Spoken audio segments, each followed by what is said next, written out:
Reese's Peanut Butter Cups are the greatest, but let me play devil's advocate here. Let's see. So, no, that's a good thing. That's definitely not a problem. Reese's, you did it. You stumped this charming devil. As if the McCrispy couldn't get any better, Bacon and Ranch just entered the chat. The Bacon Ranch McCrispy, available at participating McDonald's for a limited time. Ba-da-ba-ba-ba.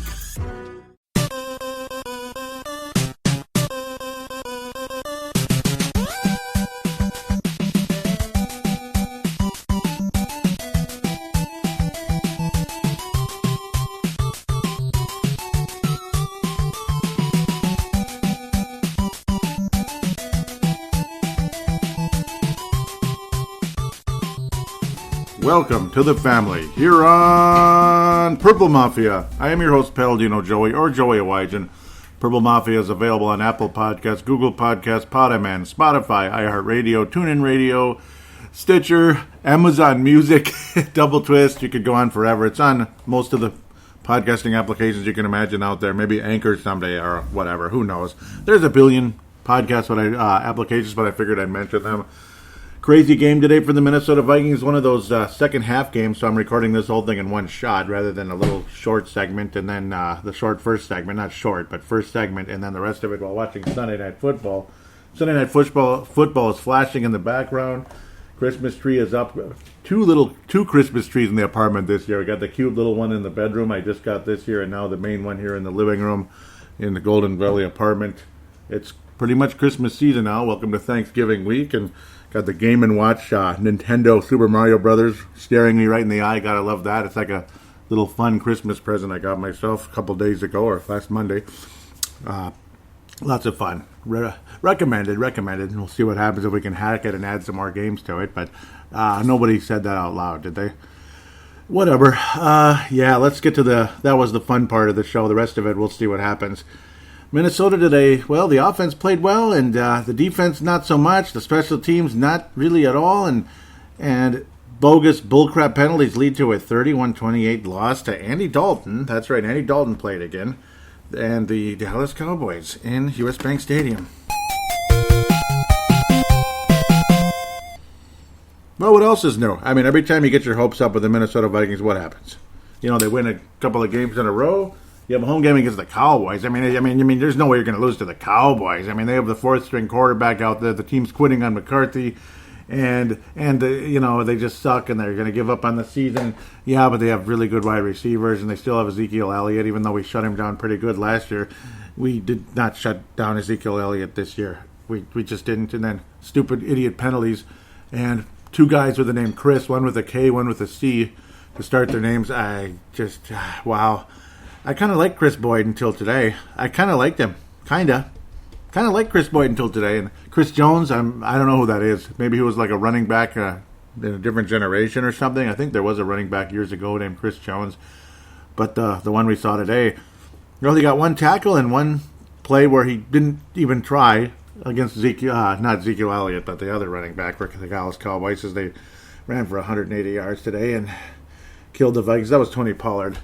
And then reverse played a CD Lamb that cost us a bit too. And, Andy Dalton was pretty accurate. Kirk Cousins was very, very accurate. He had a perfect quarterback rating all the way until the final drive of the fourth quarter. And, well, that's when we were actually trailing again. And Vikings ended up losing. It's just disgusting. But what else is new under the sun? That's just great. Right when Jaleel Johnson was the only guy to get a sack in the game, I thought the Vikings were probably going to win the game. We followed that with a worthless 3-and-out. And a punt that I don't know what happened. I mean, it wasn't his fault. Just special teams in general was really lousy today. They weren't able to keep it in the 20. Maybe it was a bad bounce or something. But Britton Colquitt was actually quite awesome, quite frankly. He had a 59-yard long and a 51.3 average. Only punted 3 times. That shows how efficient the Vikings offense was today. And it was. The Vikings secondary, not so much. They had some moments, and they didn't have some moments. Kris Boyd, 5 tackles, but multiple penalties in this game that would have you want to break the TV screen. It was that frustrating. Oh, DJ Wonnum wish he could have got in there for another one of those sacks at some point, particularly in that drive that led to the Cowboys' lead. Just didn't happen, did it? how many times did the Cowboys convert on fourth down today that just had you, again, want to break the TV screen? It was just mind-numbing. I hated it. I think everybody hated it. Everybody hated it so much and made us all sick. Again, Kirk Cousins, 140.7 quarterback rating. You really can't complain about him, even though the final drive, just magically, of course, he didn't get it done. Of course, it didn't happen. Just magically. It didn't help that Justin Jefferson dropped an easy one. That would have kept the drive going right away. It was the first play of the entire drive, and that was a sign like, oh boy, here we go. After he dropped that, watch, everything else is just going to derail and go down the toilet, and of course it did. Of course it did. Nothing else happened. It's disgusting and frustrating, but again, fun game to watch, sure. Nice to see the offense. Adam Thielen, back-to-back weeks, a spectacular one-handed grab. This one was actually more spectacular, I'd have to say, in Adam Thielen's case. He was great. There was a couple plays where he probably could have gotten a penalty from the refs. A little help would have been nice, but it just didn't happen. 51-yard play along the way was great. 39-yard play from Justin Jefferson. Too bad he didn't catch the other one. Would have put him in the century mark. And my prediction would have been accurate. Cook, again, proving what he is. The most valuable player on the roster. Is he the Fran Tarkington Award winner for today? Maybe. He actually did just fine. It's just that when he wasn't in the equation out there in the final drive, it just shows, again, you can't keep the defense honest without Dalvin Cook out there. Alexander Madison was only given the ball once, and it was a pretty efficient play that helped lead to a score later on. 6-yard play in the red zone there, when it was first and goal. It was actually a really good play. CeeDee Lamb, the catch he made for the touchdown, good Lord, I thought that ball was overthrown. I mean, I thought it was overthrown. There was no way he was going to catch it. And then it's just like go-go gadget arms or something. I'm not sure what. Or Spider-Man. I don't know what. Is it Spider-Man? Is it go-go gadget? Or is it just CeeDee Lamb making a great play, kind of diving backwards? It wasn't quite Willie Mays or anything, but maybe it was. Just a different sport, I guess. And he caught it. And I couldn't believe it. Again, Adam Thielen, a few plays, or later on in the game, not too much later on in the game, made his spectacular play as well. He had 2 touchdowns in the game. Did Adam Thielen, 123 yards, 11 targets, 8 overall receptions. Too bad Justin Jefferson, again, could not bring that one down. That was heartbreaking. Cook, 49 yards receiving with that catch and scamper screen play, this and that. Irv Smith just not involved as much as you'd like. They're just not finding a way. Olabisi Johnson had a moment where he looked like he had made a huge, gigantic play. He ends up being flagged for a stupid idiot face mask play after the catch was made, after he'd made the first down, and then he grabs the guy's face mask. I don't know what he was thinking. I mean, what's the point? The guy was like 3 times his size, and he was like a defensive end there making the play. And you grab his face mask. Come on, Johnson. And then he wasn't in the game pretty much after that, if I remember correctly. I don't think he played again after that. You got to see old Chad Beebe out there. Would have been nice to have Don, but it was Chad. Oh, boy. Heartbreaking. But the offense was fun to watch. It was. And we also got a moment or two when we thought special teams was going to redeem themselves a little bit with the block punt. That was pretty cool. Blocking Greg Zerline's extra point, this and that. You had the fake punt, a perfect pass from Britton Colquitt to a overly excited, as Phil Mackey would say, Kris Boyd. Way too excited. He didn't even get set. He was just going, hey, I'm open. I mean, he was basically giving the play away. It's amazing he was as open as he was when he's waving for the ball before the ball was snapped. Like, hey, I got a wide, big old hole. Give it up. You might as well just put a flag out there and say they're giving me the ball or a target. But it was still a perfect pass, still a great catch. And guess what? He wasn't set, so he was in illegal motion, illegal shift, illegal whatever it was. It was illegal. And again, what the hell are you doing, Kris Boyd? Earlier on, when it looked like the Dallas Cowboys, the receiving team, had an illegal block in the back. No, Kris Boyd was the player, number 29. There were 2 29s right by each other, Kris Boyd and the Cowboys 29. And it ended up being Kris Boyd with the illegal block in the back. It's just, it's just great. Kris Boyd, thank you very much. And then Chris Jones, whoever the hell that is, I guess we got him from Arizona. Undrafted free agent last season with the Arizona Cardinals. And now with Minnesota, I guess, for a couple hours. Maybe that's it after that play. I wouldn't be surprised. And I guess Mr. Maloof, I think his job is in major jeopardy as well. at the end of this day. There's a big chance that his job is, that he's as soon as gone. Maloof, the special teams coordinator, is frustrated as he got with Prefer at times. Not about his politics necessarily, unless you did get mad about that. Politics, I tried to stay away from that when it comes to that. I don't even know why I even mentioned that. But it wasn't even politics. He just said something people didn't like. That's all it was. It wasn't even a political thing. He just was running his mouth a little bit. But as frustrated as we may have gotten with Prefer at times, this new guy doesn't look like he's going to cut it for this club, or just for whatever reason, they're screwing him over. Kris Boyd, legal block in the back, and then we got... Every time there's a fake punt the other way, they convert it. Every time. And when we ever try to get creative and do something good, something happens. Like somebody's illegal down the field or something. Like I remember years ago, that's what it was. There was an illegal receiver down the field. Because I think it was Eddie Johnson? No, this was Mitch Berger way back in the day. He was trying to throw the ball to like an offensive lineman who was wide open, who wasn't an eligible receiver. So it's like every time there's an opportunity for something, it's an illegal play. I think only once it was Eddie Johnson who actually just kept the ball, and it wasn't an intended fake play. It just ended up that way because he had to move. He didn't have time to punt it. It would have been blocked, so he ran for a touchdown. That was pretty cool, actually. But later the next year, he ended up getting cut, if I remember correctly. He did some kind of mistake. Poor guy. Don't wish anybody to get cut, but maybe you do after today. Maybe Kris Boyd. I don't know. And, he's a decent cornerback. He's held his own out there. But today, I mean, the tackling on the running backs was awful. And, I don't know. Andy Dalton just kind of carved us up like a Christmas ham, didn't he?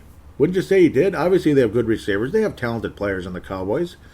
And it wasn't their fourth-string quarterback out there. Andy Dalton's a starting quarterback in the NFL. He is. Not a very good one, but he's a starting quarterback in the NFL. He's a Kirk Cousins of the AFC, I guess, without as big of an arm, maybe. That's about it. He was kind of the Kirk Cousins for the the Cincinnati Bengals for about 10 years there, about 8 years, I guess. I don't know what else to say. Just stupid penalties ended up costing the Vikings in a game we should have won easily, I think. Even with the good receivers, even with the great play by CeeDee Lamb, there were a couple of creative plays, ones that ended up being big, ended up helping the Cowboys get 3 first downs and such. Ezekiel Elliott and all that. Just couldn't tackle Ezekiel Elliott when you needed to get the tackles. And obviously Pollard just ran right through us for a touchdown right up the middle. Terrible tackling by Minnesota. And it was in multiple occasions throughout the game.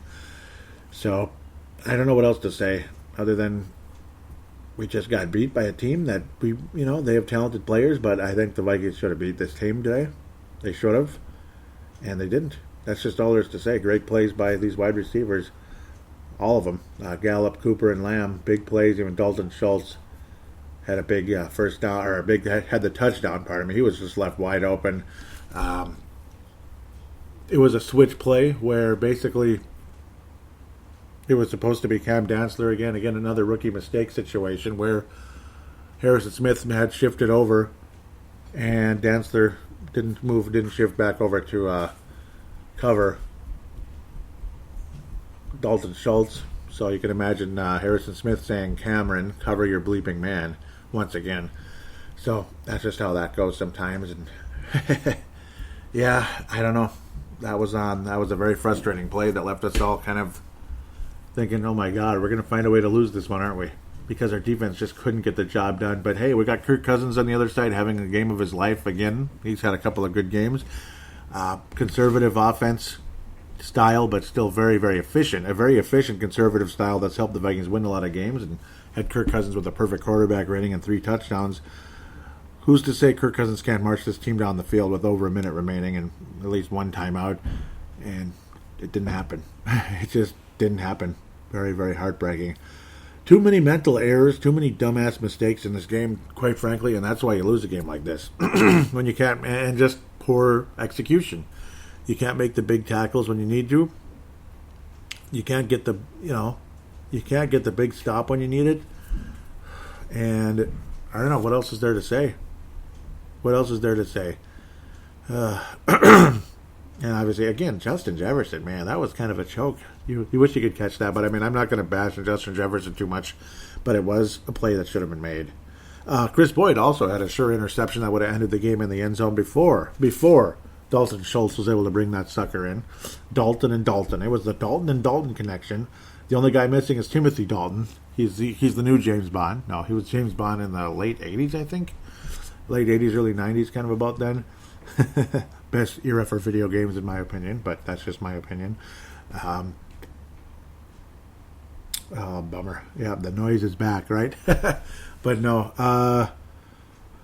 Well, C.J. Ham, I thought he was going to miss this week with Corona. Maybe he came back negative or something. So that's good. Glad he was out there. He actually returned. He actually had a return on one of the plays because the ball went to him. He actually returned it 21 yards. Pretty impressive for a fullback. And KJ Osborne there is just no life. It's another one. He's a guy we had a little bit of hope in, maybe like a Kris Boyd. And you're coming back thinking there's not a whole lot of hope there. I like KJ Osborne coming into this draft and coming into the season and all that. And I don't think anybody's a fan of his right now. And that's too bad. Maybe the Indianapolis Colts would give us Naheem Hines after we fire Maloof. Maybe that's going to be the case. But don't be surprised if Maloof is not the coach next time we do the show next week. We'll just see what happens when it comes to that. But odds are Maloof will not be the special teams coordinator or special teams coach or special teams mess up for the Minnesota Vikings next week. It is kind of odd, though, that we didn't mix it up a little bit with Alexander Madison during the game, but I suppose it was kind of a back-and-forth seesaw battle throughout the day. Las Vegas and Kansas City in the background. Vegas leading Kansas City 14-7. That's pretty cool. We'll monitor that during the course of the show today. The Fran Tarkington for this episode, Adam Thielen had it in the bag, and I think he probably still should. I think, yeah, I'm going to still give it to Adam Thielen. I mean, Kirk Cousins almost stole it away. If he would have driven this team down the field, maybe he would have thrown it to Adam Thielen anyway. Or maybe him and Justin Jefferson would have hooked up or something big. But that 39-yard touchdown was a thing of beauty with Justin Jefferson. Just a perfect play right over the guy's shoulder where only Justin Jefferson can get it. And to catch it in stride. He'd beaten his man. It was a great play. Not quite Moss-like, but, hey, closest thing to Moss right now. No question about that. But Tarkington Award today is Adam Thielen. He had his best game best game this season, I got to think, with the Vikings. And he's bringing home his first Tarkington of this year, I believe. And again, Kirk Cousins' honorable mention until the final drive. He was just perfect out there. And all the respect in the world for him. Great game. At the end of the day, he even ran for a first down. Which is great. But he did get strip sacked very, very early in the game, which helped Dallas score early and get their first touchdown and their extra point blocked. The Christian Ponder Memorial is going to both of the Chris's. Chris Jones for literally just like passing on a tackle, literally passing on a play. Just like, nope, I'll pass. He swiped left on the play. If you want to go with Tinker or whatever the heck everything is. I guess it's swipe left on most things on your phone when you're just saying no. Like, nope, I'm going to hang up on this person. I'm going to hang up and cancel this call or whatever the heck. He canceled on that one. So they're probably going to swipe left on him tomorrow, maybe. We'll see what happens, but I think I would after a play like that. If this was the preseason, he would have been cut on the spot, pretty much. I think Kris Boyd would have been in big trouble as well. But the Christian Ponder Memorial is going to both Boyd and Chris Jones. Kris Boyd and Chris Jones for today's show.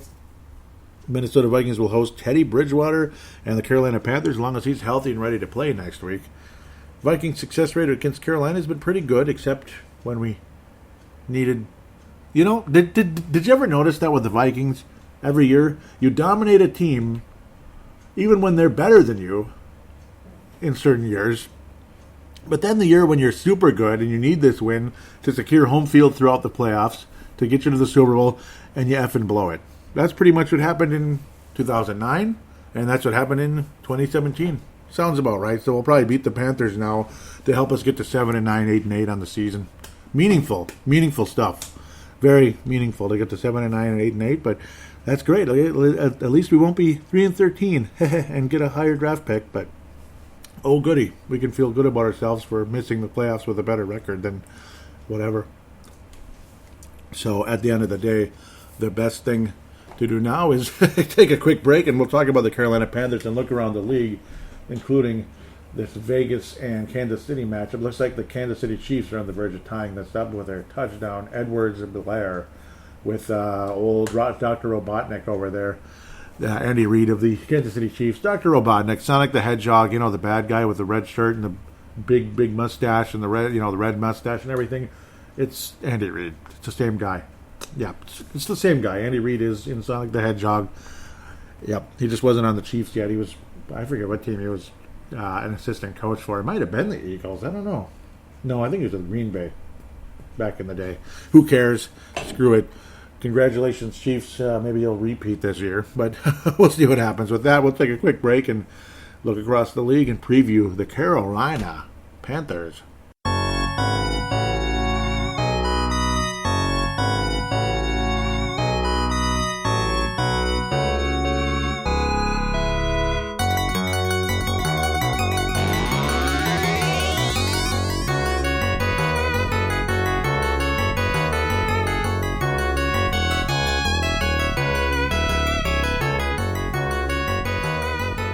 And we are back here on Purple Mafia. Time to look across the league and, of course, preview Carolina coming up. Hopefully Teddy Bridgewater's ready to go. A lot of people think he's going to roll all over us, but, yeah, I don't know. Not many of us having a ton of confidence right now. Let's look at the Thursday night game this past week. Seattle versus Arizona. Seattle ended up taking this one away. It looked like Kyler Murray was going to lead his club to victory, but it just did not work out. Seattle's defense came through, believe it or not, down the stretch. It was the legion of sometimes. The legion of, I'm not going to call them anything. They showed up when they needed to, I guess, and ended up winning the game. And now they're back in first place in the NFC West after being in third place last week. And Arizona trading places with Seattle from first to third. They dropped to 6-4, 28-21. Murray and Wilson, a lot of people would tell you Murray was actually more efficient than Wilson, but at the end of the day, Wilson was a little more clutch and slightly more efficient. A lot of them, their numbers unbelievably similar. Murray actually had more yards. They both threw 2 touchdowns. Neither one of them had an interception. They're both sacked 3 times. That's kind of funny. DeAndre Hopkins, it was the week before, made an unbelievable play against the Buffalo Bills. Unbelievable. In this game, it just wasn't there, though him and Fitzgerald very, very solid in the game. Solid, but not great. Definitely it was almost like Seattle's defense was back at it again. I mean, good for them, I suppose. Max Williams, the former Gopher tight end, 29 yards and 2 catches in the game. Good for him, I guess. Yeah, Pat Peterson, one of the best cornerbacks in the league. Drake Kirkpatrick, guys like that, getting the job done for Arizona, keeping Russell Wilson in check. Carlos Dunlap with a couple of sacks helped Seattle wrap up the game with that pass rush down the stretch, which helped put the Seattle Seahawks back in first place. But home field advantage is still in doubt when you have Green Bay and New Orleans. New Orleans just keeps rolling, believe it or not, as things keep moving there. But very pivotal game there in the NFC West. Crucial. One of these two teams is probably going to win the division, unless maybe the Rams just somehow, some way come out on top, because it isn't going to be the San Francisco 49ers. They're probably going to be riding the pine this year.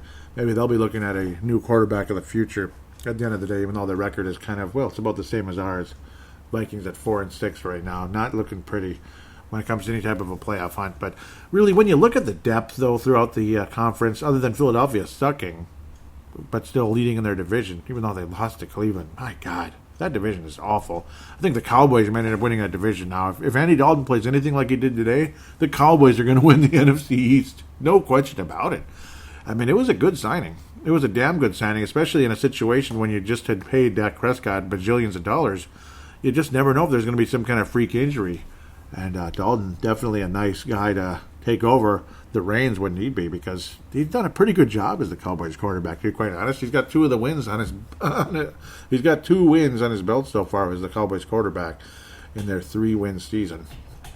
So let's look at the Cleveland Cavalier Browns. They are Cavalier, all right. They beat Philadelphia 22-17 in a great game. 22-17. Great. But I know I'm happy for Vince Germano. I'm glad that they're winning in First Energy Stadium. 22-17 against the Eagles. Ugh. Carson Wentz. Oh, yeah. But at least they were up 22-10. Carson Wentz made it close. So the game was not as close as it looked. It's just funny when you think about that. Wentz, the former quarterback of the Eagles. It's not the same guy. Yeah, he's the former Eagles quarterback, if you know what I mean. I'm just saying it already because it's true. Baker Mayfield, I don't know what to say that either. That's the one thing when you get the first pick in the draft, you're not guaranteed a star. I mean, everybody thought Tim Couch was going to be a spectacular quarterback when he was taking over the Cleveland Browns way back at the beginning, and he never did jack. He just never did jack. Within like 4 or 5 years, he was back in a Brett Favre in Green Bay and never saw the light of day because Favre never sat out for a second. Maybe he'd get to kneel down a couple times in a blowout, and that's about it. Jalen Hurts factoring in the rushing, and Jalen Hurts is going to put the hurts on Wentz in a year or two because, I don't know, Wentz, a couple interceptions against the Cleveland team that's, I don't know, they're okay. They're 7-3, but they're not doing that good. Nick Chubb, awesome day on the ground, but it certainly helped that he had a 54-yard scamper. That brought his average and his total way the heck up. I don't know. Who are these guys? Cordell Hodge, Rashard Higgins. I guess those are your Cleveland receivers. So much for Jarvis Landry, Kareem Hunt, guys like that. Even though Kareem Hunt's more of a running back, but you get the idea. He's a receiving type of running back, hybrid type, like Christian McCaffrey. And, of course, again, Odell Beckham's out for the season. Again. But, I don't know. Anderson Daho keeps leading the club in tackles, which is kind of funny. But that just means he's getting beat at the end of the day. He's still there. He's still there. Whew, Oliver Vernon with 3 sacks in the game, and Carson Wentz, very impressive. Adrian Claiborne with 1.5. At the end of the day, Fletcher Cox, the best player possibly on Philadelphia on the defensive side, helping out with Alex Singleton as well, getting a couple of sacks there at the end of the day for the Eagles. But wow, Vernon with 3 sacks that helped the Cleveland Browns defeat a pretty crappy Philly team that scored a touchdown late to make the score a little prettier, I guess. New Orleans Saints versus Atlanta. Remember when this matchup was a good one? It was very exciting. Matt Ryan versus Drew Brees and blah, blah, blah, blah, blah. And New Orleans and Atlanta are duking it out for the best team in the NFC, not just the best team in the NFC South. Well, Atlanta's 3-7, and they're way, way gone and all that good stuff. Matt Ryan was putrid. 48.5 quarterback rating, and well, maybe there's your quarterback replacement. They didn't exactly put, they didn't exactly put the crab guy in there. Jameis Winston. Taysom Hill, 233 yards. Very efficient, 109 quarterback rating, no touchdowns. He rushed for 51 yards because that's just what he's wanted to do. Michael Thomas is back. That helps a lot. 104 yards in the air. They did not get in the end zone with the passing game, but they certainly were efficient at the end of the day against an Atlanta defense that's up and down. They have a defensive coach just like they sort of did before. Cameron Jordan, my goodness. Steve Jordan's proud even though he plays a completely different position. 3 sacks. Marcus Williams, 2 sacks. Troy Hendrickson, 2 sacks. Oh, Matt Ryan. He was sacked 8 times in the game. That'll hurt your quarterback rating as well. Not necessarily, but it will. It'll get him messed up. It'll get him flustered, and he threw a couple interceptions in the game. And Ryan just was not having a good day out there. And Todd Gurley couldn't run at all. Brian Hill couldn't do too much. Of course, they couldn't run the ball a whole lot. They were just in desperation situations, and that's why he had a couple of interceptions for middle-aged Matt Ryan, we'll call him now. We can't call him young Matt Ryan. Taysom Hill. Hey, there you go. Is he the Saints quarterback of the future? He probably should be. He's a part of that team. That's why they kept him. That's why they didn't let him go to some other team and have a shot somewhere. He fits that system very well, and I don't know. I guess he's the quarterback of the future for the Saints. He probably is. Washington Golden Gophers versus Cincinnati Bengals. Isn't that exciting football? Washington won their 3rd game of the year. The Bengals dropped to 2-7-1. Every time I look at that record and Philly's record, you think about Cincinnati and Philadelphia tying. Oh, what an exciting game that was. You know, you might be better off watching foosball.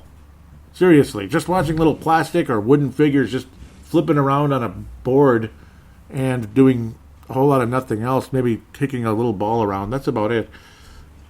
It's that entertaining, I guess. It really is. It's terrible. And that's Philly versus Cincinnati. I might like Washington more. Oh, boy. Oh, boy. Alex Smith was okay. He was adequate. Joe Burrow, not so great, not so bad, blah, blah, blah. At least he didn't turn the ball over. Alex Smith did. Antonio Gibson, 94 yards in the air. No, 94 yards on the ground, pardon me. I'm getting him mixed up with someone else. Terry McLaurin, 84 yards in the air, pardon me. Tyler Boyd leading the way for Cincy. I don't know. Not a whole lot to say. Just nice to see Washington get another win, I guess. And, I don't know what to say, what Washington's going to do. It's going to be a totally different scheme, I'm sure, there. Detroit, Carolina, well, that's definitely the last game to talk about. It's also a division game, so that works out just fine. Pitt and Jacks. Yep. Pittsburgh is 10-0. Pittsburgh is 10-0. They're still moving to that 16-0 record. Well, maybe it'd be fitting. A team with 6 Super Bowl wins might end up being 16-0 and winning their 7th. Maybe that is what's going to happen. Jacksonville's awful. And they're 1-9, and they're the second worst team in football. And they're just awful. They're just garbage and all that. I mean, Jake Luton was their quarterback today, and he threw 4 interceptions. 15.5 quarterback rating. What else is there to say? Ben Roethlisberger just kind of was out there casually, I'm sure, taking his time, being careful, this and that, trying not to get hurt. Because if he gets hurt, their season's freaking ruined. Because, I don't know, he's having an awesome renaissance, isn't he, this year? Years ago, I didn't like Ben Roethlisberger a whole lot. I didn't like the Steelers, but you know what? They're starting to warm on me a little bit. They're starting to warm on me, so now they'll start sucking, right? Chase Claypool, the fantasy phenom, and obviously great draft pick for Pittsburgh. Just, they're doing a great job. Their defense is excellent. Obviously, they have a defensive head coach who's been there forever. Mike Tomlin, of course, former Minnesota Vikings defensive coordinator. Boy, do we miss him. But he would have been a nice head coach of the Vikings, at least for a little while. Oh, man. Well, they're 10-0. They beat the worst team, or second worst team in football, 27-3. Let's just move on. Hell with that. Tennessee and Baltimore. Oh, boy, this one went to overtime. Baltimore was doing okay, and then you started to see kind of more just sloppy football by Baltimore. And now they're 6-4 on the season. Lamar Jackson's quarterback rating continuing to dip. Ryan Tannehill, very efficient, very solid. You saw him running for a first down, and despite maybe it would look like a late tackle, he just kind of let that slide off his back. A tackle out of bounds, so to speak. Let that slide off his back, and Tennessee ends up winning versus Baltimore. I remember this game many, many years ago. Great matchup between Baltimore and Tennessee in 2000, back when Brian Billick was declaring the winner of this game goes to the Super Bowl and wins it. Actually wins the Super Bowl. Tennessee Titans were the defending AFC champs, and it was a divisional round in Tennessee. Baltimore ended up getting the job done, and of course, when Baltimore scored one of their touchdowns late in the game, Brian Billick looked right in the stands and yelled, "F you." I tend to go there. I tend to go down memory lane when I see these two teams play again, because that was a very memorable football game. It was quite a funny moment, because you could read his lips like, you could read his lips like it was nothing. It was like spelled right out for you. Baltimore, though. Tennessee had the last FU in today's game, unfortunately, for the Baltimore Ravens. Second place in the AFC South. AFC South is that good that Tennessee at 7-3. Tennessee at 7-3 still has their work cut out for them if they want to win the division. But Tennessee is a legitimate threat in that AFC. Great job, Tennessee. And again, well-coached team. Well-coached team and the best running back in football and a very efficient quarterback that was, just in the wrong place earlier. That's just all we got to say about that. As much as I like the Dolphins, it just wasn't working out. And at least he's staying healthy now. He doesn't have partially torn ACLs and trying to play with that condition. That's crazy. And then it officially happens, and then, stupid. Well, Baltimore is just continuing to stink. That's why you gotta strike while the iron's hot. You're 14-2. You have an awesome team, and then you get beat by Tennessee, just like last year in the postseason. So there was that one too. That was the more recent one. I just always go back to that 2000 game because it was a big one. It was a very historical day. Oh, what the hell, Miami? I can't believe what I'm looking at. Whew, well, the undefeated team is still undefeated, and the winless team is still winless. It's not Miami. If they didn't play the Jets, thankfully, that would have been even worse. Still a bad loss for Miami today. Houston beat the New England Patriots. Way to follow up after beating the Baltimore Ravens last week in that nasty, icky, crappy weather. Way to follow up after that one, Seriously, great job. Great job following up. They're 4-6 just like us, and Houston Texans are 3-7 on the year. As if that means anything. Yeah, it really doesn't. At least they have a quarterback. They don't have a whole lot else. Obviously, Watt's great, but he's older, he's banged up. Deshaun Watson, extremely efficient in the game. And he's the only guy who could run for that stupid Houston team. Damian Harris, still trying to figure out who that is. James White, a Super Bowl hero years ago. I guess the Atlanta Falcons, still there, boy, still there. Multiple rings for James White. Cameron Newton was actually pretty good. 365 yards. I just don't know what happened. Just Deshaun Watson was even better. It was an aerial battle. There was just no running in this game. It was an aerial battle between Watson and Newton, and it was good stuff. Good stuff. Watson was just a little bit better at the end of the day, and that's all there is to say, really. Watson just a little bit better, 27-10. Doesn't matter if it's a home game or not, and we saw that again today. I think if the Vikings had a home crowd, I don't know, well, they might have been booing the crap out of us, but maybe we would have won. Denver versus Miami. Wow, yuck. Come on, Miami. 20-13. The Denver Broncos win their 4th game of the year and drop the Dolphins to 6-4. Come on, Miami. What are you doing out there? That sucks. They lost to Denver. Drew Lock wasn't even good, but neither was Tua, unfortunately. And Ryan Fitzmagic bag out there. Tua was adequate. He must have got banged up, unfortunately, and that's unfortunate. Yeah, that's a shame. And Ryan Fitzmagic, who's made bajillions of dollars as a spot starter throughout his career, wasn't so magical in this game. And he just threw an interception and didn't really help a whole lot. Just a couple of yards, and Denver ended up beating Miami. Home game or not, come on, Miami. Home game from Denver or not. Miami, I think, gosh, that's just a crying shame. Crying freaking shame. Too bad that Tua got hurt. That must have really brought the morale down. And crappy loss for the Miami Dolphins. Hopefully they can hang on and get things rolling again. Los Angeles Chargers, who were just dying for a win with their 4th place record in the AFC West. Obviously, it's an awesome division. 3-7. 3-7 on the season. New York Jets dropped to 0-10. They are the anti-Steelers, 34-28. Back and forth type of thing. Jets trying to make it closer and closer in the second half. The Chargers were putting the whoop on them pretty good, 31-13 at one point, including 24-6 at halftime. This and that at the end. That 44-yard field goal by Bagley or Badgley, whatever that means, right?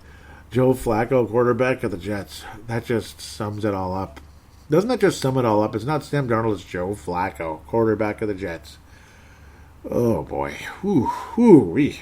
Almost as bad as Joe Flacco, the quarterback of the Broncos last year. Yuck. He actually was kind of good, though. That's the funny part. He was kind of good considering how awful he's been. Frank Gore with one of his solid games of the year. 61 yards on the ground, 4 yards a carry, and a touchdown. Hall of Fame watch for the 3rd all-time leading rusher in NFL history. Good for you, Frank Gore. Good for you. And Denzel Mims, of course, again. I believe he was an Oregon Duck. 71 yards in the game. Good for him. But, again, he would have had a hell of a lot more if some of those passes were a little more accurate from one Mr. Joe Flacco and the 0-10 Jets. Just end the season. That's the Jets spells. Just end the season. Pretty much. Kansas City and Las Vegas still going. The Vegas Golden Knights, no, the Vegas Silver Raiders, Silver and Black Raiders, are leading 17-14 as it's heading closer and closer to the half, and they have the ball. Good for them. Green Bay Slackers end up slacking off in Indianapolis. They were winning this game for quite a while. On 21.4 second quarter, 28-14 at halftime. That's not a safe lead or anything necessarily, but it's a pretty good lead. Don't look now, but Taysom Hill and the New Orleans Saints have the number 1 seed in the NFC. Pardon me, the AFC. We know who the number 1 seed is there. It's pretty safe, and the team that's number 2 right now might end up losing their 2nd game of the year. We'll see what happens. Because, well, unfortunately, you don't get a bye if you're number 2 right now. We'll see how the playoff format goes into next season if this COVID scare nonsense continues any longer. But yeah, it's continuing right now. 34-31, Indianapolis Colts with a valiant comeback. 11-point third quarter. Packers couldn't muster jack. Only 3 points the entire second half. Ouch. Ouch, Green Bay. Ouch. 17-3 in the second half in favor of the Indianapolis Colts. Again, a 14-point difference, of course, to lead it to overtime. A bit of a back and forth where neither clubs could score a touchdown on their first drive. Indianapolis Colts end up winning with an overtime field goal. Good for them. Rodrigo Blankenship from 39 yards out. Phillip Rivers, very efficient game. He didn't have multiple turnovers. Rodgers did not have multiple turnovers either. Both quarterbacks were just fine. Efficient numbers, this and that. Over 300 yards, 3 touchdowns. Aaron Jones finally back in the game again and scored his first touchdown in a long, long, long time. That was good for him. Finally healthy again.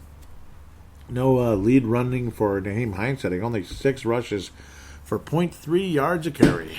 Wow, what happened to Nyheim Hines? 2 yards total on 6 rushes. Ouch. Jonathan Taylor was the lead back and 90 yards on the ground. Good for him. Aaron Jones only 41 for Green Bay. Like I said before, Aaron and Aaron. Devontae Adams, though, the self-proclaimed best receiver in football, he's up there again. He's top 3. Justin Jefferson could have had a shot of getting closer to that until he dropped the damn ball. That was depressing. Michael Pittman Jr. had a big touchdown at a big moment later on. Nyheim Hines, 31 yards on 3 scampers, on 3 catches and goes, and those screen plays that helped the Colts mount this comeback. Very impressive game. Very good football game. Devontae Adams again, 106 yards in the air and a touchdown. Green Bay Packers, well, of course they're still in first place because there isn't a whole lot of competition right now. I thought it was going to be us, but I guess not. The Bears aren't competition. They stink. They're 5-5 on the season, and I guess they're on the bye. Good for them. Detroit looks pretty awful as well. So, I mean, Green Bay's going to win the division. I think that's pretty much a done deal. Vikings have already lost 6 games. I don't think Green Bay's going to finish 10-6. They're probably going to go 12-4, 11-5. Colts, same thing. They're probably going to go 12-4, 11-5. Probably 11-5 for both teams. Wouldn't surprise me. They're not perfect. They'll mix in a bad game or two here and there. Like, Green Bay just couldn't finish the job. This Colts team's good. And when the Vikings got beat by them earlier in the year, well, you just feel a little teeny bit better about it. I mean, you don't feel good about any loss. You don't feel good about getting blown out by anybody or beat up and made look silly by someone. But Indianapolis Colts have a really good defense. And when Phillip Rivers is on his game, he's still a damn good quarterback. He's certainly not great, but he's damn good. Good on the Colts, getting the job done, just like they did against us. But, obviously, they put up similar numbers. Vikings offense was awful in that game, and the defense was just putrid, if you remember correctly. Vikings offense was rendered not so good in that game. That's for sure. Couldn't get Justin Jefferson going as early on in the season. And I don't know, it just wasn't one of the good days for the Vikings, if I remember correctly. Cousins looked like a moron in that game. Los Angeles Rams versus the Tampa Bay Buccaneers on Monday Night Football. That should be a good one. 6-3 Rams, 7-3 Tampa Bay Bucks. So the Bucks still waiting on their bye this year, apparently. 7-3. That'll be 8-3 if they win the game there. That'd be pretty impressive. We'll see if the Bucks are still a serious threat of winning the NFC this year. Because, I don't know, maybe Green Bay isn't. They've definitely been shaken since getting beat by Minnesota. Definitely been shaken since getting beaten by Minnesota. That's a given. So, let's look at the Carolina Panthers. Let's look at the Detroit Lions at the same time here for about 10 seconds. I had it loaded and I lost it. 20-0. Teddy Bridgewater. 20-0 in favor of the Carolina Hurricanes. Matthew Stafford didn't do a whole lot. He didn't turn the ball over, but he was just inefficient. Hall of Fame watch for Adrian Peterson. Nothing to brag about whatsoever against this Carolina run defense. P.J. Walker led the Carolina Panthers to a win over a crappy team in Carolina defense. You think Rivera was still the coach, the defensive-minded coach there? 20-0 win. Carolina over Detroit. Boy, couldn't muster a damn thing. That's kind of depressing, isn't it? Kind of depressing. I don't know what to say. Oh, Carolina. Brian Burns, a couple of sacks. Yeah, don't be surprised if there's a pass rush against us, huh? Now, Detroit's offensive line has not been good, but, boy, lots of sacks in the game on Matthew Stafford. 5 total. That's not a spectacular number, but it's good enough. It's good enough. I don't think Cousins would bode well with a 5-sack pass rush coming his way. Boy, I don't know, man. I don't know. After today's game, you just feel different now. Vikings should have beat the Cowboys, Carolina, and will Teddy Bridgewater be healthy? And he'll certainly be motivated at the end of the day. He'll certainly be motivated at the end of the day versus the Minnesota Vikings, I'm sure, because we just kind of let him go. Like, oh, sorry, man, we don't trust your knee. So I'm not sure he's going to be too thrilled about that idea. I don't know, not a whole lot to say. Just Detroit looks awful. Not a whole lot to say about Detroit. Let's look at the Carolina Panthers. That's more important. 17th in passing yards, 21st in rushing yards, and 21st overall in total yards per game on the offensive side, of course. That's what happens, though, when Christian McCaffrey's missed, like, most of the season. Again, he was overused. It's a crying shame because he's a hell of a running back. Obviously, hell of a player.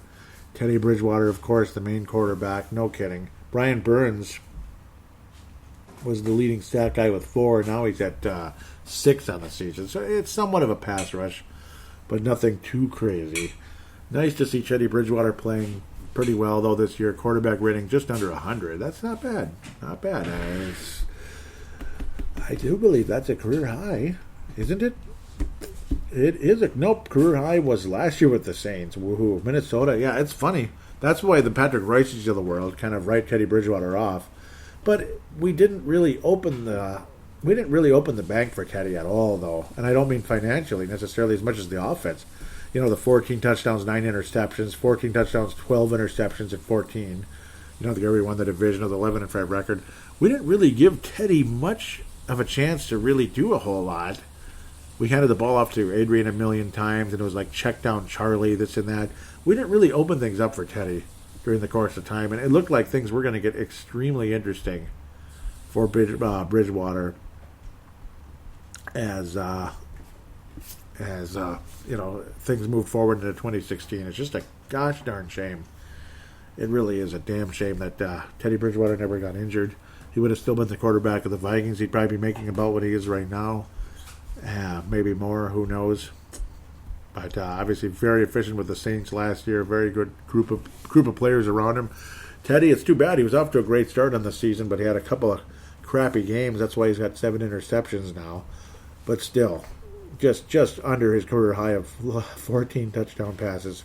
That's, again, why Patrick Royce would look at him and just roll his eyes. But, again, there wasn't a whole lot of opportunity for him at the time. You had players like Thielen and Diggs, but it was just getting started.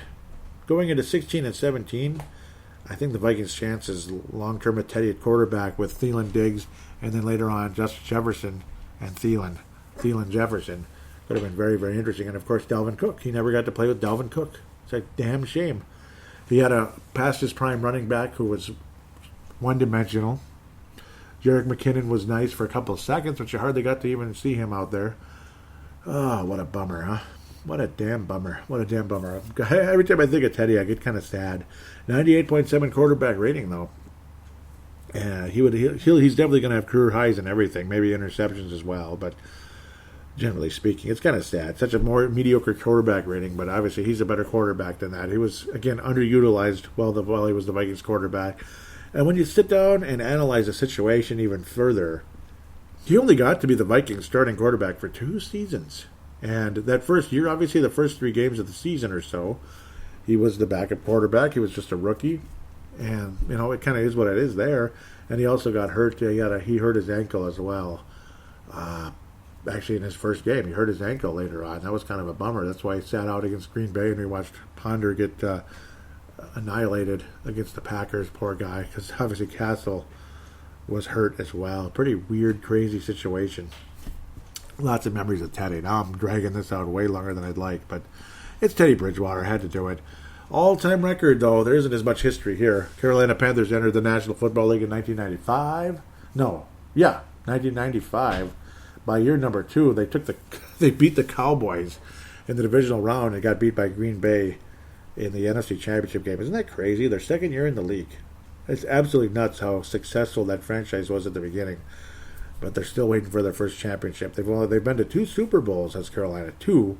Got beat by the Patriots once, and they would have gotten beaten by the Patriots again, but they ended up getting beaten by Denver. They would have gotten beaten by the Patriots if the ball was brought in. Final play of the game, the ball was brought in where the Patriots might have scored a touchdown and how they would have won in overtime. That was an awesome team by with the Patriots, but Denver was just on a mission that year in 2015. First time these teams ever played, the 96 Carolina Panthers is the team that went to the NFC title game. The Vikings beat them 14-12. That's kind of crazy. I think Warren Moon was still the quarterback at the time. It might have been about when Brad Johnson took over. I'm not sure. I'm not sure what the case was. I think I just messed something up. Oh, that sucks. Yeah, I accidentally clicked on an ad. Yep, we played them back-to-back seasons in their first 2 years in the league. Well, their second and third year in the league. I want to see who was the quarterback. Yeah, it was Warren Moon, still the quarterback. Yep, and Scott Sisson his only year as the Vikings kicker, and beat out by Greg Davis in the preseason the next year. And then Greg Davis ended up getting pushed away for Eddie Murray, Eddie Murray, not the baseball player, but the former Detroit kicker. Vikings won the first 3 games in series history, 14-12 in 96, 21-14 by Brad Johnson and the 97 Vikings. Fun team to watch, especially in the early goings, and things went downhill until the last game of the season against a pathetic Colts team, which ended up leading to them getting Peyton Manning as their quarterback. That's why they were so bad. They ended up getting Peyton Manning. Good for them. 31 that's how old I am, by the way. Peyton Manning, a rookie. Yeah, I was watching football before Peyton Manning was the quarterback of the Colts. You know, the guy that's 40 years old. Actually older than I am. Yeah, 40-some years old. Yeah, I'm not old. I'm old enough to remember all that. I was just younger back then. 31-17. Victory for the 2000 Vikings. Culpepper led 2000 Vikings. That was a fun freaking season. Awful 2001 season when Steve Smith and the Carolina Panthers rolled on the Vikings. The opening kickoff of the season was returned for a touchdown, and special teams were as special as they are now. God, I hate the Vikings special teams historically. They drive me nuts. They've driven me nuts forever. Just a couple times with Percy Harvin, Randy Moss returning some kicks for touchdowns, and Cordero Patterson. Very memorable times. Occasionally, once in a blue moon, you had David Palmer with some good moments before he had an ACL. After he had an ACL, he was just done. It was so sad. And what's the other guy? Marcus Sherrills had some cool moments in his early days as a Vikings punt returner. Then he became fair catch Sherrills. Just no movement at all. 2005 Vikings. Yeah, this is when this is when Culpepper got injured, if I remember correctly. I'm pretty sure. Yeah, it was right before Halloween. Yep, Culpepper got injured, 38-13. Vikings were off to a terrible start. Culpepper had the ACL and MCL and all that other stuff happen. It was really sad. Brad Johnson took over, and the Vikings played better after that, but it was a very devastating day for the Vikings, and that was the last game Culpepper would ever play for the Vikings. That's how long ago that was. 2002 Vikings, awful team with 9 billion turnovers by Culpepper. Lost 21-14 that year. 2006, when Chester Taylor was the lead back, Vikings won in overtime 16-13. That's cool. 2008 Vikings, when we were getting significantly better. I actually had I have a video review of this game on YouTube, paladinolive.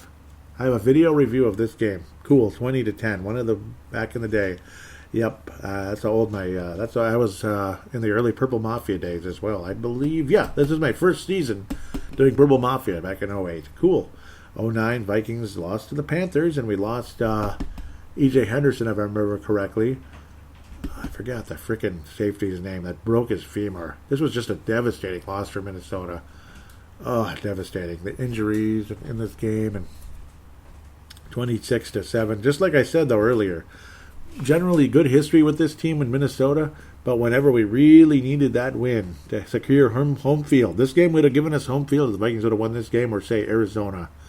This might not have been the game when the other player, I think it was Arizona, when E.J. Henderson got injured, but it was both of those back-to-back games that cost the Vikings home field.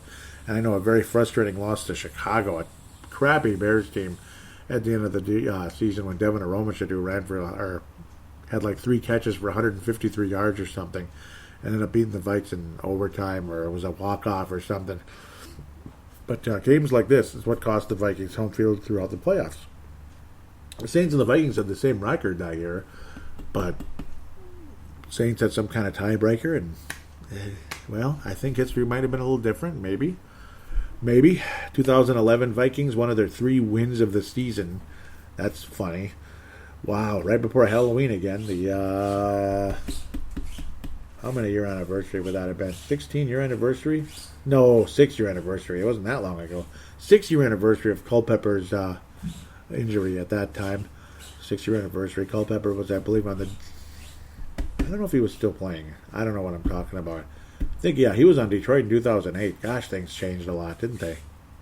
Culpepper was already done by then. That's kind of sad. That's weird. Seems like too long ago, doesn't it? He didn't have a long career, did he, to Dante, because of that knee injury. Crying shame. Yep, one of the Vikings' 3 wins in 2011. It might have been our first win of the year, if I remember correctly. That was a terrible team. After we almost had the Chargers beating the season opener on the road. It would have been a nice win. Carolina beat the Vikings. Wow. 2013 Viking team, that was terrible. Yep.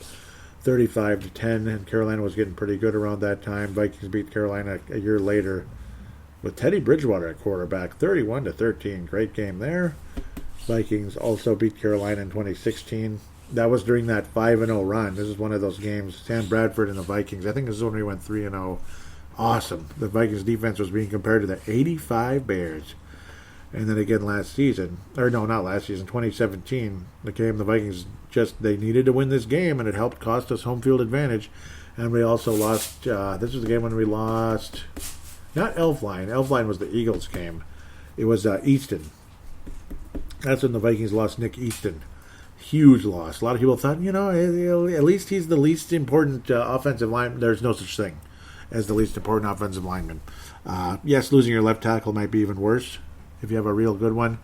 But that was the most depressing moment right there for the Vikings, because you just knew it was going to come back to bite us in the ass, and of course it did.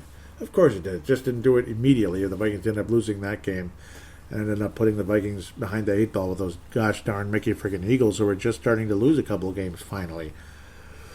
Freaking, you just knew we were going to lose to Philadelphia somehow that year. You just knew it, and we did. Boy, did we. 31-24, and that's the last time these two teams played. Vikings 6-0 versus the Carolina Panthers as we try to move forward now. I don't know what to think. Obviously, it's a team that can be fairly stingy defensively. They have some moments, and Bridgewater missed the game with knee issues. That's interesting. That's not something you want to see, is Bridgewater and knees. You just don't want to see that. I don't know. We'll see what happens if he even plays in the game. If he doesn't, I don't know. Well, Carolina still found a way to beat Detroit. Vikings are better than Detroit, but still, I don't know. I would hope the Vikings will come out and win, but it doesn't even matter. Do you even care if the Vikings win next week at this point? Are we just trying to tank for somebody? Not for Trevor, obviously, unless we trade up or there's some other player you want to identify that can help lead your franchise in the future, because you hope there is a possibility of that at some point. The frustration right now is just off the charts for everybody when it comes to that. Carolina's defense, obviously they're all right. They've had their moments. They've had good games. They've had bad games. I don't know what to think about the Carolina Panthers. I mean, they've lost a lot of games this year, and they've had some decent ones. Obviously, Bridgewater's had some good moments. Somehow, I don't think Bridgewater is going to play next week. I don't think he is. I think it's going to end up being that Walker. I don't know what to think about P.J. Walker, really. Was he that great? He had some moments against Detroit, but it was nothing special.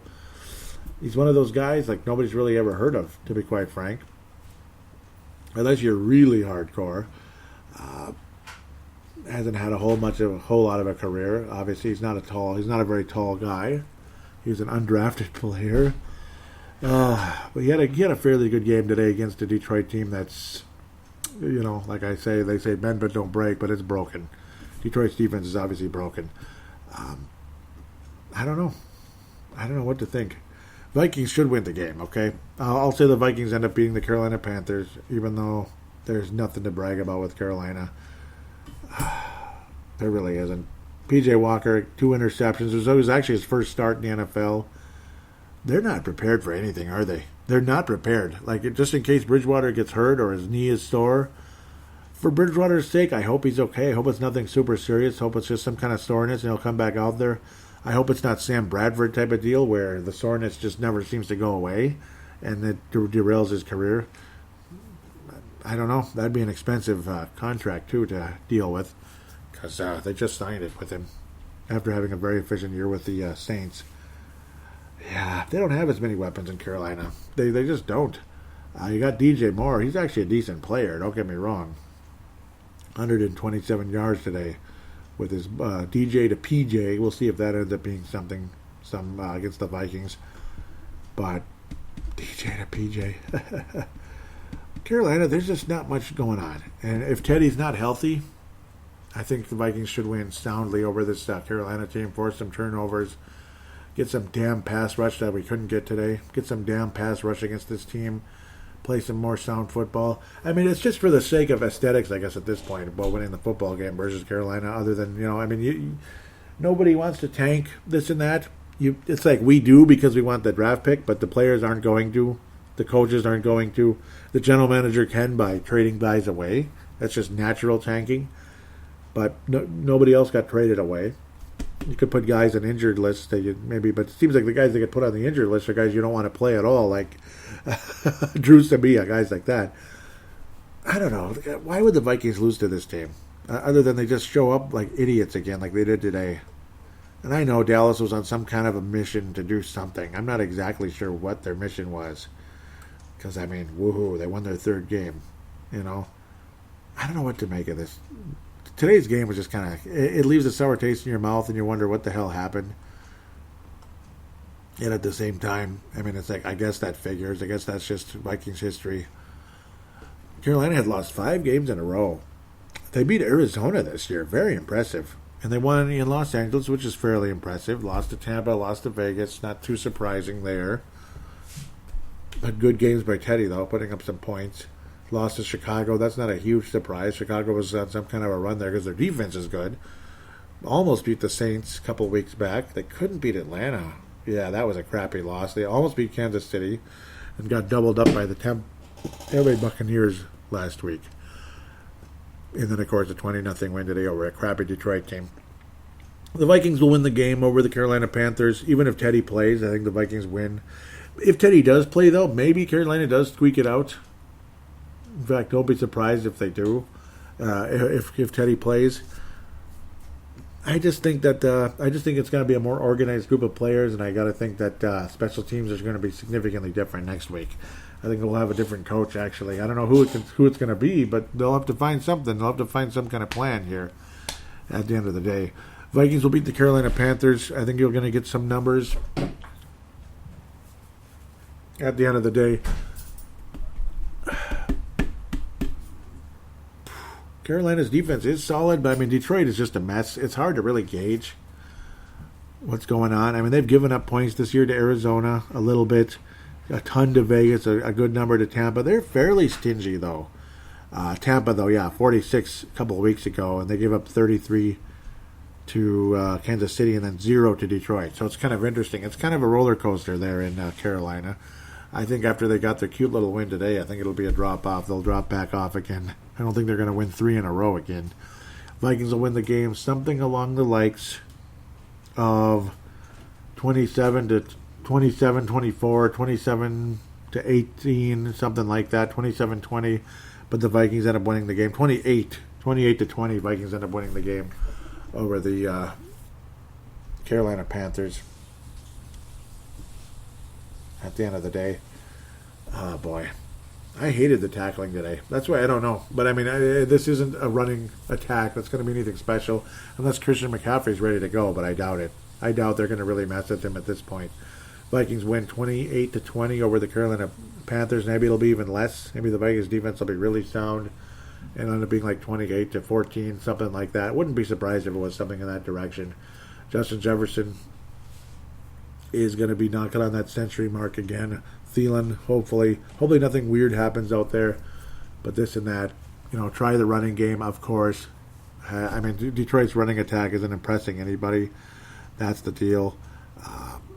It's funny how Tampa Bay got whooped by the Saints and then whooped on Carolina a week later.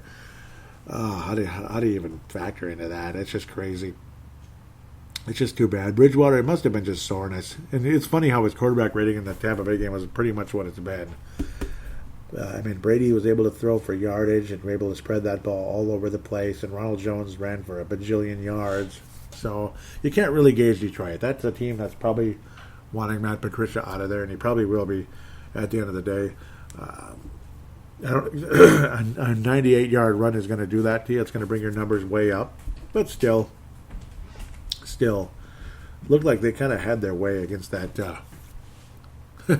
defense that shut out Detroit today. It's kind of funny. Them being Tampa Bay. Vikings again. I'm going to stick with my score, 28-20 over the Carolina Panthers. I I like the way Kirk Cousins has been playing. I mean, I kind of just say keep doing what you're doing. Just pray to God you don't have to score in the last drive of the game because they'll probably find a way to lose in that situation. But if the Vikings are ahead, they'll be fine.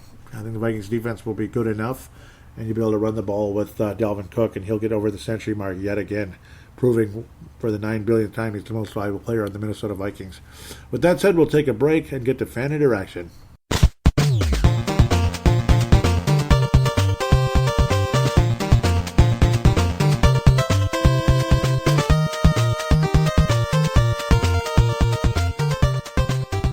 Skull Joey, how nice to have another pleasant victory week to savour. I meant to say in my last audio submission, what a superb Sean Connery impersonation you have there. In fact, I would say, I've been in Scotland 18 years and I have not been able to capture that accent particularly at all. So as far as I'm concerned, you are an honorary Scotsman, laddie. Anyway, I digress. Back to Monday's game. It was surprisingly good to watch a team that was more balanced as opposed to constantly attempting to run the ball with Cook.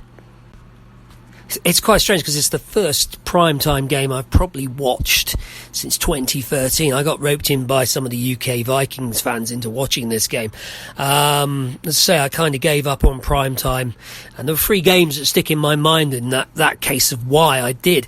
There was the 2011 Bears debacle when they put Donovan McNabb out there, and he was horrendous, and then they threw good old Christian Ponder out there, and I think it was 39-7.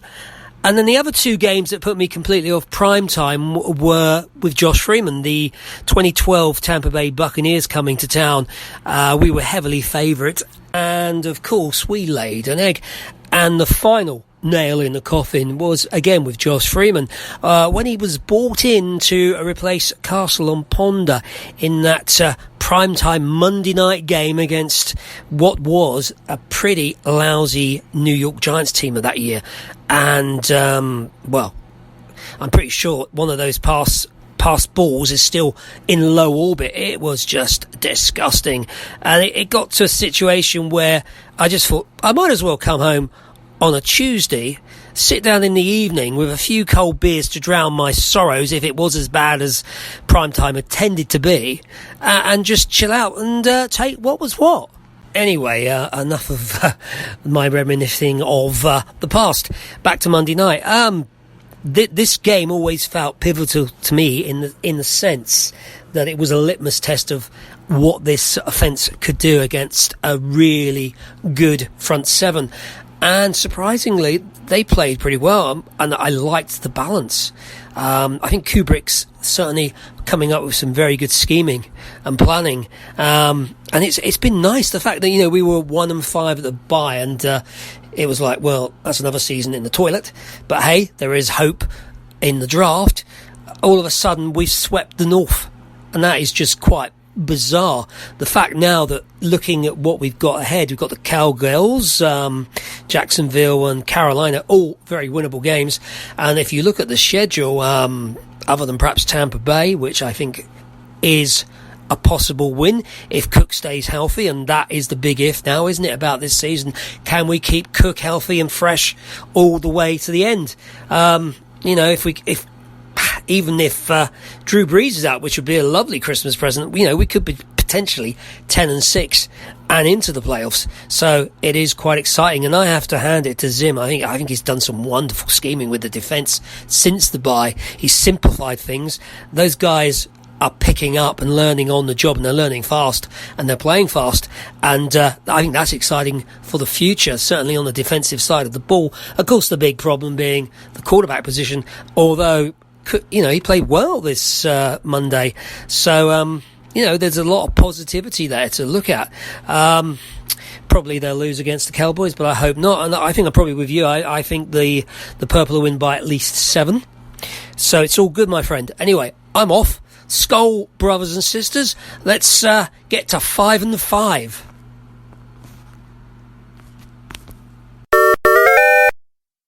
And thank you again, Mad Martin, out of Northern Scotland. Dave Martin, Mad Martin, absolutely fantastic as always. And I can't thank you enough for the honorary Scott nomination. I appreciate that so very much. I really do. Okay, sorry. Sean Connery, yep, I love you doing that imitation. They've been out there like, one, my friend Marcus years ago, imagined Sean Connery in a Cocoa Puffs commercial. It was one of the funniest things I ever heard. He's like, I'm cuckoo for Cocoa Puffs. Pass the milk, please. It was just hilarious. He's cuckoo for Cocoa Puffs. That's about how I feel now. It's just amazing how quickly things can change. You feel so good, like we're undefeated in the division, except for, losing the first one to the Packers way at the beginning of the year. You win 3 straight divisional games, you feel like $1 million, and then you lay an egg versus Dallas, and I don't know, I'm sure you're going to have some frustrated things to say on Twitter. You're going to be upset, and so am I. It was some crap. Obviously, the poor tackling throughout the game and all that, but no, it was a great feeling thinking we were going to be 5-5, but love the reminiscing as well. As you know how I like to go and reminisce and go back and forth, this and that, but always love to give you the floor and let you have your voice heard by the Purple Mafia Nation out there. Hopefully continuing to be growing Purple Mafia Nation. It goes up and down as with the seasons and this and that, but there's some consistency to it, and there's some inconsistencies to it as well. But God, I can't thank you enough. When you call in, it is the greatest ever. Thank you very much for the audio submission. Mad Martin, always nice to give you a chance to give you the floor. But yeah, things were looking good, and it's just, I don't know, sometimes we always seem to piss things away, and obviously the 1-5 record has put us in a situation. That's why we are where we are now. It's 4-6. One way or another, we always find a way to lose games like that, don't we? Mad Martin on Twitter, at Purple Mafia Show, at Purple Mafia Show. I can't seem to find the retweets for the previous episode. I'm not sure what happened. Episode 328, we're at 329 already. Looking to be in the 330s and beyond.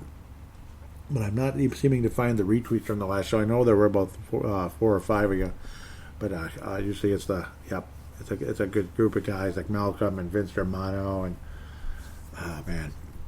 Sam Gupta and others. Can't thank you guys enough for doing that for me every week. Tanae Brown. Matt Martin says, what we expected so far, Dallas D has come to play, but a good comeback by the Purple to go to 7-6. Yeah, it was a good, awesome drive. That was an awesome drive, wasn't it? And the opening drive of the second half, had me feeling so good. It really did. He was saying bleeping despair. I bleeping despair. Yep, he was very upset, as I was. I was depressed and all that. And I was saying, horrible tackling. Mad Martin says, tackling? What bleeping tackling? Yep, exactly. I'm saying defensive mismatches everywhere. No excuses to lose this now. Yeah, I think the problem is young teams are just way too unpredictable. Way too unpredictable. And yes, they were. Yes, they were. Thank you very much for the interaction. Oh, there he is. Malcolm McSween also is in there. I almost didn't see that tweet. He says out of California, there, Southern California, says Vikings offense makes it look so easy sometimes and then impossible other times. Yep, like the final drive. Isn't that just maddening? Oh, it drives you crazy. They make everything look so easy, and then it's like we can't even get anything. And I know a lot of people talk about how the guy on the screen right now, Patrick Mahomes, when it's like 3rd and 11, he's literally targeting 12 yards down the field. Not, okay, let's try to get 8 yards down and hope the guy can break a tackle. That seems to be the Vikings offense historically, where Patrick Mahomes is always gunning for the play beyond the chains. And I wish we had a quarterback that thought that way. I wish we had an offense that demanded that from its quarterback. And it just seems like we're always expecting a guy to break a tackle or two to get the first down on, like, say, a 3rd and long situation. Because I just watched it happen just now. Even a 3rd and short, like if it's 3 yards, why are we throwing the ball 2 yards? Just 4 yards. That's all you need, 4 yards. I know it's easier said than done by Mr. Armchair Quarterback sitting here compared to a guy out there with like 320-pound Shaquille O'Neal type players running at you like with crazy speed and aggressiveness. But no, see, there was a play where a guy did break tackles and all that stuff, but it was a first down. That was Tyreek Hill, if I'm looking at it correctly, or is that Bell? I'm getting mixed up. I don't want to think about a guy named Bell though on the Kansas City Chiefs, even though it was way before my time. That was the team that beat the Vikings that started all this nonsense where we couldn't win the big one. Because before that, we'd never been to the big one. And then, yeah, that Chiefs team put us in a position of never winning the big one. That was the first incidence of not winning the big one. So, yeah, isn't that just great? Yes, we were putting C.J. Ham on reserve for the COVID-19 list, and he played today. So I guess C.J. Ham was negative. That's good. Once in a while, the word negative is a positive thing. It says there's a comment, and it's invisible. Okay, there's Mark Carlson saying, oh, no. But luckily he played, and he even returned a kick, was at 20-some yards. So not bad, 23 yards by old Ham on Rye. Not bad out of Duluth there. So luckily, I guess he's all right. That's nice. Richard Sherman, one of the nicer things he's ever said.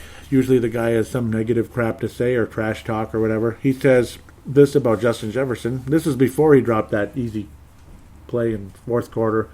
I'm not bitter about that at all. That one definitely wasn't Kirk Cousins' fault. Yeah, I'm not bitter about that at all. I'm just not bitter. Richard Sherman, he says he's a rookie and he's playing like he's a 5 or 6 year vet.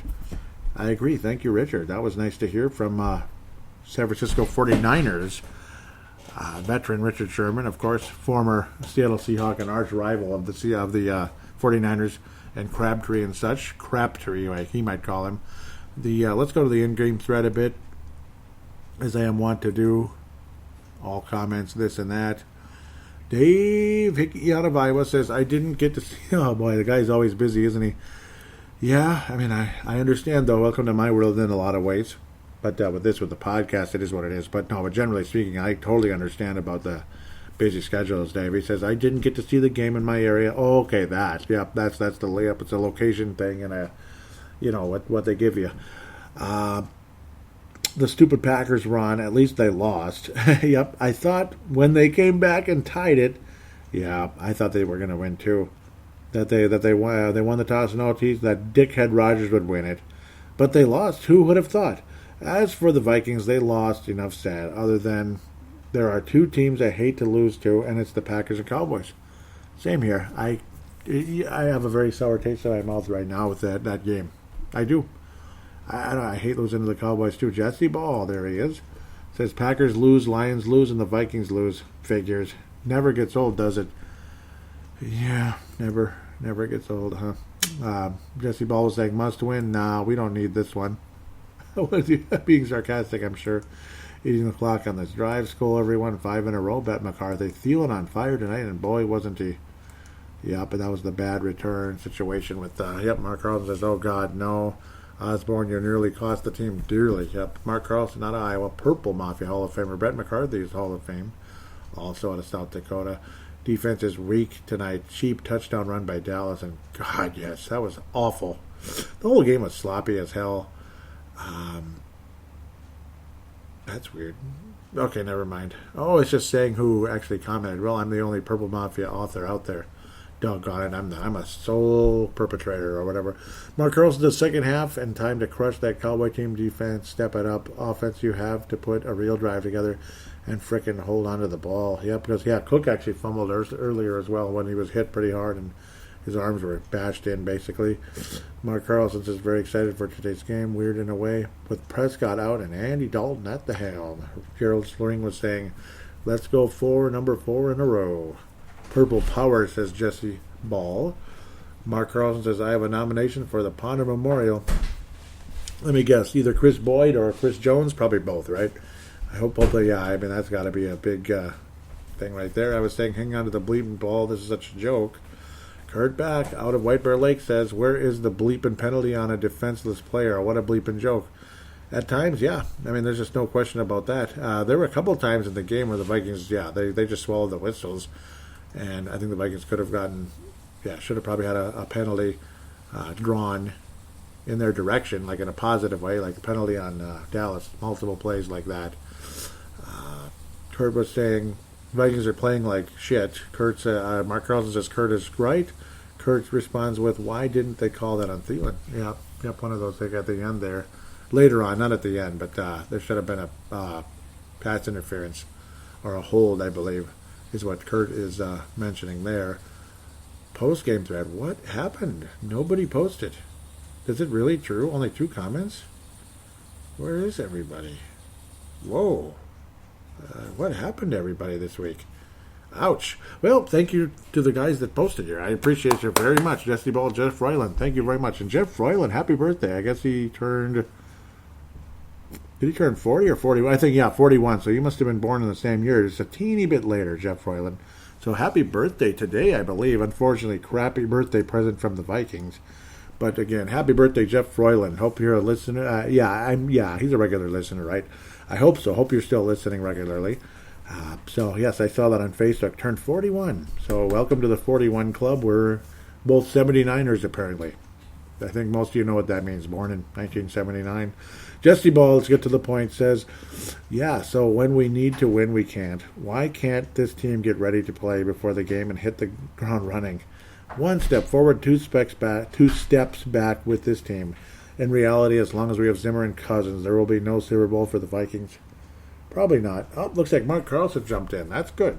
That is good. I think he did. Come on. Just refresh. Oh, well. What just happened? Oh, yeah, there he is.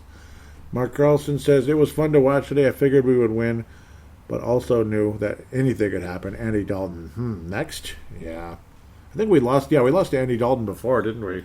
For sure the year before Zimmer got hired, because I know Cincinnati destroyed the Vikings. Well, that was in 2013, Leslie Frazier. Cincinnati absolutely put the whooping on us. So I believe they played the Vikings twice with Zimmer. Yeah, or no, it was 2011 to 13. Zimmer was the member. Yeah, because that was when Dalton first got there, and Zimmer was the defensive coordinator. A very damn good one with Cincinnati. That's when their defense was super good. Jeff Froyland, Iowa. Sorry for the delay there. At least you know who in our division lost also. Sloppy today. And again, happy birthday, Jeff Froyland. So you're getting a birthday wish from the host of Purple Mafia here. Pretty sure he's from Iowa, right? I remember saying that. Yep, and yes, I believe I told him happy birthday. Yep, there I am. And he said thank you. Yep, that was a while ago, earlier in the day. Yep, 41. So I know, maybe you didn't want me to make that public. I apologize. But again, what are we going to do? Hide our age? What's the point? What's the point? I'm actually proud of my age. I'd rather be 41 than than a millennial or a Gen Z. And no offense to the millennials or Gen Zs, I like my generation. I like being able to say this Game & Watch little device that I'm holding right now is from my generation. Like Super Mario, with Super Mario or this or that. It's a Game & Watch deal. The NES released, Nintendo released the NES Classic and the Super NES Classic years ago with the games on them and stuff. This is this year's version of that. I guess as a portable Game & Watch device. So unfortunately, it doesn't have a ton of games on it, but I do believe there's a way to add some to it. We just don't know how yet. I'm guessing there's a way to do that, but hopefully there is one way or another, and we'll find out. Somebody will figure out something, and it's probably not that hard. Oh, thank you guys so much for being on the show. Mad Martin's going to bring in... what happened to Mike Dale? He must have been busy this week. Boy, he was on a run like no tomorrow for the Gold Star of the Year, and I would say he's massive... He's a massive candidate for it, even with a no-show today. Hope everything's okay, Mike Dale, out there, New York area. Hope I didn't say anything that pissed you off or frustrated you. I hope I didn't say anything that you didn't like. I hope he's still out there. I didn't see anybody leave the page, which is good. Hope you're still out there, Mike. Maybe just busy. Missed hearing from you. I really did. I'm kind of worried now. I'm kind of worried now because nobody posted. It's probably just the odd schedule is my guess, and I'll see him next week. So let me know, Mike, out there, if you could. Even if you're mad at me about something, let me know what it is, I guess. I loved hearing from him. Obviously, many others as well. But Brett McCarthy, obviously the blood of the show in those in-game threads, always there. Dave Hickey, awesome comment there. Mad Martin's going to ring in the, I believe it's the second straight week with the Gold Star. After Mike Dale had back-to-back Gold Stars and a gold-plated silver basically last week. Mad Martin brings it in this week. Jesse Ball's got to bring in. He's going to share one with. He's going to have a silver. He's going to share it with somebody. Who should he share it with? Dave Hickey. Jesse Ball and Dave Hickey are going to share the Silver Star. Brett McCarthy, just for always being there, and obviously a very passionate fan for the Vikings. Kurt Beck, good comments. And then, Mark Carlson. And then Jeff Royland, at least minimum a Bronze Star with a little silver plating on it because, hey, 41 and a fellow 79er, happy birthday. Happy birthday, Jeff. So at least that's the least I can do, I guess, give you a Bronze Star with silver plating on it to wrap up the Pro Mafia show for this week. Yeah, short fan interaction segment, but hey, at least there was a call-in. That was awesome. And those of you that did, Dave Hickey, Jesse Ball, Mark Carlson, thank you. Brett McCarthy, thank you guys. Hope Mike's okay. Missed him. Probably busy. Again, hope I didn't offend anybody or anything. I hope not. I'm guessing not. Oh, yeah, and of course, Malcolm on Twitter and all of you out there. Thank you. And, of course, Mad Martin. Thank you guys so much for always being a part of this show and to keep things rolling. I should throw in an urban legend. Every time the Vikings have a game that looks like, oh, this one's in the bag, they find a way to lose it, no matter what, right? Right when you get your hopes up a little bit, like things are going in the right direction, they lay an egg again, or a lot of the warts that were there earlier come back magically. Urban legend, isn't it? Is that not an urban legend? Or how somebody could mess up, how you could mess up the greatest fake punt play since I don't know when with the Vikings. How you can find a way to not do it legally and end up getting flagged and end up getting nailed and get nothing out of it. It's beyond me. It's beyond me. That's an urban legend. Kris Boyd is an urban legend, big time. Not only is he sharing the Ponder Award with Chris Jones, he's an urban legend as well. Nice to see the Christmas tree up again. I'm sure a lot of you have it up. Can't wait for Thanksgiving. It's one of my favorite holidays of the year. In fact, it probably is my favorite. To say the least. Christmas season is the greatest season. Just love it. Obviously, I love it when it's springtime and the sun is out and everything. But this is the short part of the winter that is late fall, early winter that you just enjoy every year. The late fall, early winter because you get to put up the Christmas tree and drive around at night and look at Christmas lights. It's a pastime for me that'll probably last a lifetime.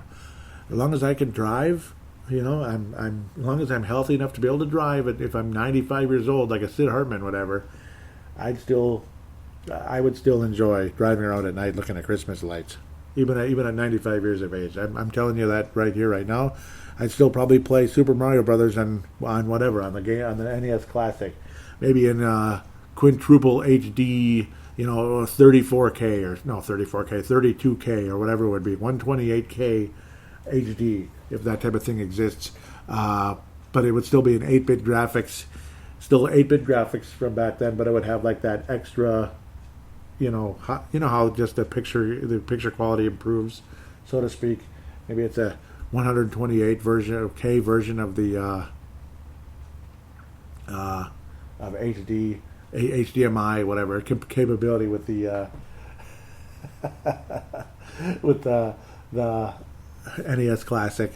Or this Game & Watch little thing here, which is like a portable, it's kind of, it's not the same, but it is. It's not the same, but it is. That type of thing. It's a small little portable thing, but it's pretty cool. Those of you at Target or whatever, you can pick it up for $50. It's not cheap, but it's not that expensive either when you think about it. Especially if it's possibly you could do extra things with it, hopefully. Welcome to Christmas. Maybe that's a Christmas present idea. Looks like you can't get it off of Amazon, but you get it at Target, Walmart, places like that. I'm not trying to sell anything. It's just fun. I think it's cool. It's up to you. It's a cool idea, though, if you're thinking about it. If you need an idea to give somebody something, maybe it's a retro game fan. They probably think it's pretty cool. But just enjoying the Christmas tree right here in the background. Just beautiful. It's not completely decorated. I could probably add a couple more bulbs up there. I had a scare earlier today also, like the frickin' fuse on one of the plugs at the top of the tree. Because unfortunately this is not a real tree. I wish it was. But it's 3 different sections. You got the big bottom, the middle, and then the top. The top wouldn't light up. And I'm like, oh, come on. I got this tree, maybe it's like 2 years old, right? I got it in like December 18, whatever. Or no, it was Black Friday 18. I mean, you got to be bleeping kidding me. It doesn't work. So just like the other one, kind of things happened, and I tried to change the frickin' fuse on that one that I had a couple of years ago from Brooklyn Park and all that. and it just wouldn't do anything. And it's like, fine, I guess I don't know what the hell I'm doing. And it looked like the same thing was happening today. And then all of a sudden, it lit up. And I was like, oh my God, I did it right. I actually did it right. Changed that tiny little fuse. And yeah, the most confusing and scary part of it was there's 2 fuses in the little plug, in the little fuse box on the little plug. So, and they only give you 1 in the whole damn package. One. So I'm supposed to guess which fuse went out or whatever, unless they both did. And somehow, some way, I guessed it was the certain one because I didn't see the little string. It looked like a string, but there was a defined string going down the middle of one of them, and there wasn't one on the other that I could tell. It looked like it was off to the side or something. Maybe it was just a crease on the glass or whatever, on the edge. So I chose the one that didn't have the string going right down the middle to take out, put in the new one. It looked like it wasn't going to work, and then all of a sudden it just flickered and went on. I was just, oh my God, I actually did something right. That felt like $1 million to do. So I thought I'd throw that little story in. It felt real cool. So luckily I don't have to throw this one away like I did 2 years ago. That was depressing. I got it when I moved to Brooklyn Park back in 2015. I got that tree. And then I think it was the whole bottom section was bad. It was just depressing. Would not work again. Nothing I could do. But then turns out this one is revived and ready to roll. So nice feeling. Of course, there's dead bulbs all over the place. You just don't notice it right away. That's much easier to do, thankfully. Okay, with that said, well, Merry Christmas season. Merry Christmas season. Happy Christmas season. We're there. Have a happy Thanksgiving. Enjoy the turkey, sweet potatoes, marshmallow, whatever the heck you do. Marshmallow, sweet potatoes, whatever the heck you do. Creamed corn, Indian corn, blah, blah, blah. You could go on mashed potatoes and gravy is a definite shoe-in every time. It's a definite staple on the table. Kind of rhymes. Stuffing, that's a given. The light side or the dark side of the Force? Will you choose the light or the dark side of the meat? Okay, I was a bad Darth Vader, but I'm going to try again. Will you choose the light or the dark side of the meat? Usually I like both. I like the dark and the light. So maybe I'm kind of a tweener. Dark meat tastes really good. A lot of people don't like it. I think it's good, and I'll have some light as well. I love Thanksgiving. It's one of the greatest holidays of all time. I think it is my favorite because I think it is. I just love the turkey and all that, and I love I love that it leads right into Christmas season. I hate the crowds. I hate the hysteria of over Black Friday and people thinking they're the coolest person ever because they just spent $1,000 on like 3 TVs that they might not need. They really don't need. Of course, the first Black Friday thing I ever did was 2 years ago when I got this TV here. Great TV, but the only thing missing is it's, like every TV I've ever owned, it only has 60 hertz. So when you see guys running really fast in a football game, the screen starts getting digitized looking. You know what I'm saying? That's what hertz is. It doesn't move well. That's the only type of TV I've ever had, so that's why it was partially why it wasn't super expensive, I guess. Even though it's 4K and Samsung and everything, I still appreciate it very much. That's the only 4K thing. And I actually bought this TV on the same day. This tree, on the same day. There's a Thanksgiving turkey flashing on the screen in the commercial. Yeah, it is my favorite holiday. Thanksgiving number 1. I guess you could say Christmas number 2, even though Christmas is depressing because Christmas season's over. So it's kind of depressing. July 4th is way up there because it's summertime and all that. The only bad part is the frickin' humidity and the mosquitoes. You could say Memorial Day is very underrated because that's the beginning of summer. Oh, man. The fireflies are out and all that. Unfortunately, Purple Mafia is not a very active show during that time of year. So Thanksgiving and Christmas. Sorry for the rambling. Maybe you enjoyed that little reminiscing and stories and this and that. And just thinking about the wonderful feelings of Thanksgiving and Christmas season. Because Christmas is basically a month. The day is like the formality and the ending of it, quite frankly.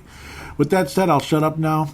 Please do give a positive rating on iTunes or Stitcher if you could. I'm not sure if Google Podcast offers that.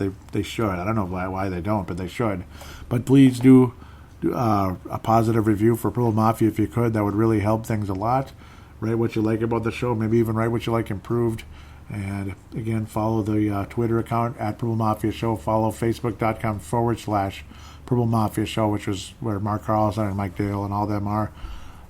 Can't thank you guys enough for interacting with me, even though it was a little quiet today. I don't know if another comment popped up.